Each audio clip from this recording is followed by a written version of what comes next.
The whole reason why I'm making this lamb dish is because I had some bones floating around in the freezer for about a year. And I was only about 80% sure that one of them was a lamb bone. So I made a stock and it turned out amazing. So I made a roast lamb dinner for the sauce. I'm gonna cook the lamb in a way I haven't tried before. I'm gonna marinate it in some onion and garlic overnight. Then I'm gonna wrap it up in some baker's paper, shove it in the oven. Cook it nice and slow and low. So we're gonna head back to yesterday to where this all started. Start off, we're gonna tip a bunch of garlic and onion into a food processor. All right, now we're just gonna puree this into a nice paste. So I got my lamb shoulder here, and I've already trimmed off any of the big clumps of fat and anything that I didn't want.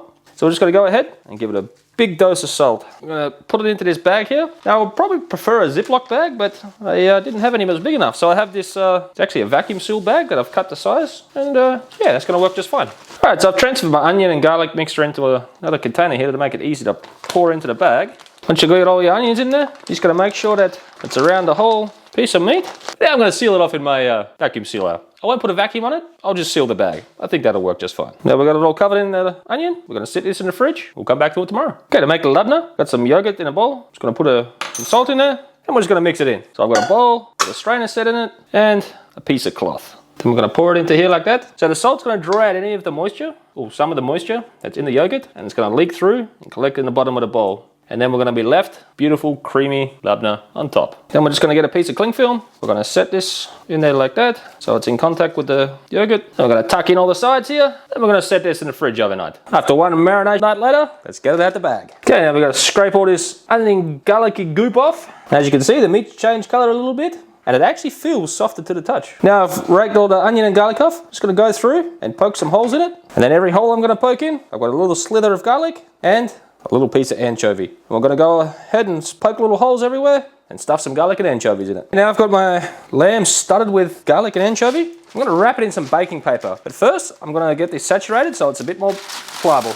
Because I have these pre-cut pieces of baking paper, I'm gonna have to use two. The normal one where you just keep stretching it out would have been a lot better for this, but all we need to do is get it completely covered in the baking paper. So I'm just gonna add a little bit of water to the baking dish.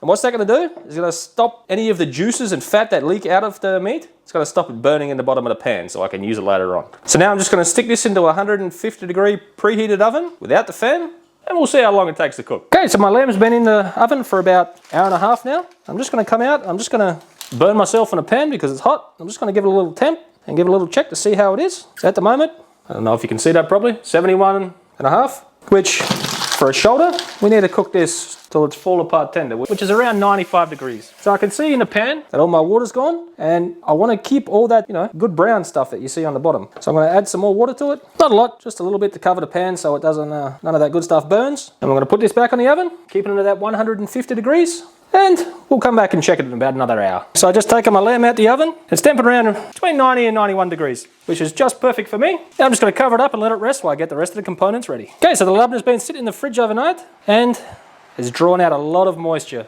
as you can see there. So we're going to take off the plastic, and then I'm going to scoop out about half of this mixture into a bowl, and I'll put the other half into another bowl. So to this bowl, I'm going to add some harissa. Now this is completely optional on how much you put in. So my advice is just to put a bit in, mix it all through, and then give it a taste and see if you think it needs anything else. So once you've mixed through your harissa, it's ready to serve. I'm going to whip up a couscous salad. I've already cooked my pearl couscous off the package directions. Now I'm going to add in some cucumber. That's just a normal English cucumber that I've chopped up. I'm going to put some tomato in there.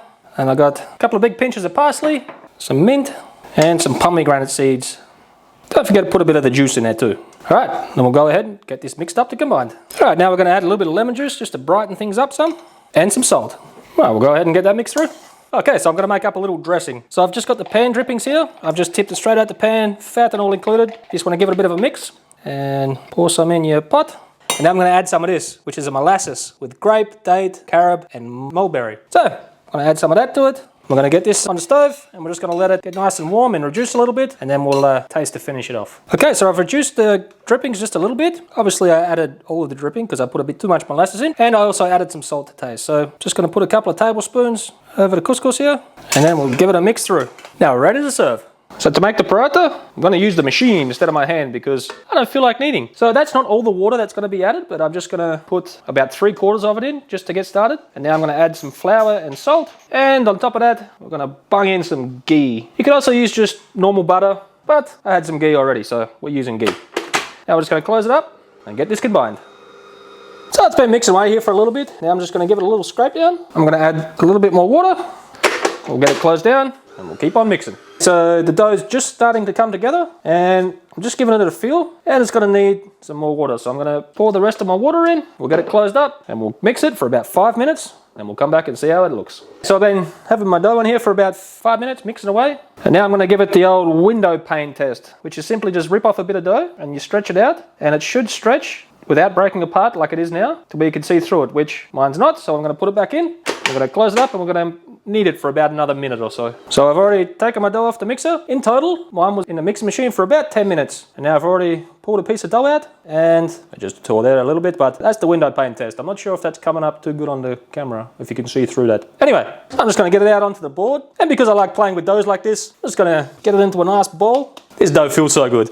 Anyway, get it into a bowl, like so. I'm going to get some cling film out, put it in there, wrap it up, and then we're just going to rest this on the counter for a minimum of 20 minutes, but I'm going to rest it a bit longer because I got some time. So my dough's nicely rested, and I've unwrapped it from the cling film. Now I've already pre-weighed, and I'm going to make mine into 14 paratha because I have 7 guests coming and I'm going to have 2 each for them. So I'm just going to go ahead and portion it out and then we'll come back. All right, I got my first little dough bowl on the board here. I'm just going down with a little bit of flour just to stop it from sticking to the board. And we're going to roll this out to a nice thin disc. Obviously, if you want a nice round shape, every time you roll it, you just give it a 90-degree turn and you roll it again. And this will give you a more of a circle shape than just keeping it in the same spot. So now I've got it rolled out nice and thin. As you can see, you want to get it as thin as you can without tearing it. So now we're just going to lay it out best we can. Now I've just got some melted ghee here. I'm just going to brush all over one side of it. Now we're going to fold it up, creating layers. So we're going to do what I just found out on YouTube is called the accordion fold, which is just you pick it up, you fold it, and then you come back on itself a little bit like that. And what this is going to do is create a bunch of layers to make it nice and flaky once we cook it. So once we got it up like that, now we can sort of bring it together. And now we're going to roll it up just like this. And then the tail or the end bit, we're going to tuck underneath, and then with the palm of your hand, you're going to flatten it out like that. Then with your rolling pin, you want to put a little bit of flour down first, just a touch, just to stop the rolling pin from sticking. And now we're just going to roll it out. Every time you make a roll, you just want to turn it 90 degrees, and that way you'll get a nice perfect circle once you finish rolling it out. So I've rolled mine out, the finished product, to about 15 centimeter diameter, and that's starting with a dough of bowl that was 68 grams. Obviously, if you have more dough starting off, you make them bigger or smaller, or you can make them however size you want. That's completely up to you. But for me, that's perfect size. I've got a non-stick pan heated up, and we're going to put the paratha straight in. Okay, after it's been cooking for a couple of minutes, I'm going to give it a flip, and we're just going to paint a little bit of ghee on this one side. And we're going to let the other side cook for about 45 seconds to a minute. All right, I'm going to give the paratha another flip. I'm going to give it a little bit more ghee to this side. This is just to promote better browning. Once it's got good color on both sides, you want to remove it to a plate. Okay, so I got all my nice jus back into a pot. I'm going to melt this down, and then we'll finish it off with some butter and salt. I've got my jus melted down. Now I'm just going to add some butter and get it all stirred in to combine it. I'm going to add some salt to taste, and once you've got the seasoning where you want it, it's ready to serve. Let's see if I can get in this jug without spilling it all over the place. Oh yeah! First bite, straight in with a piece of lamb with that amazing sauce.